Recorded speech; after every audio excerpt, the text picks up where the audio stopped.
Before you sleep tonight, take a deep breath. Let go of everything that happened today. The stress, the pressure, the worries.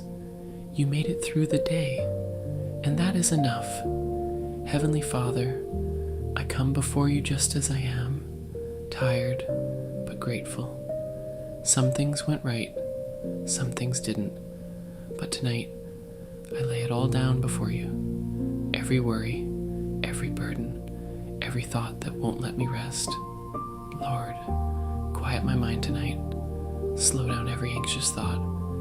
Calm every storm inside my heart. Fill this room with your peace, a peace that goes beyond understanding. Let my heart feel safe.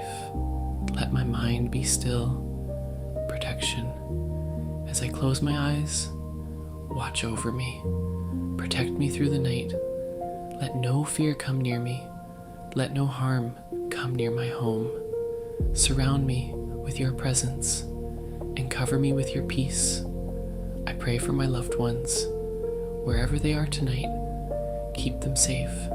Protect them, guide them, and give them peace. Tonight, I choose to trust you, even when I don't understand, even when things feel uncertain. I believe you are working in my life, even while I sleep. My future is in your hands, and I am not afraid. Thank you for this day. Thank you for your grace. Thank you for never leaving me. Now I rest in your presence, in your peace, in your love. Good night, and sleep in peace.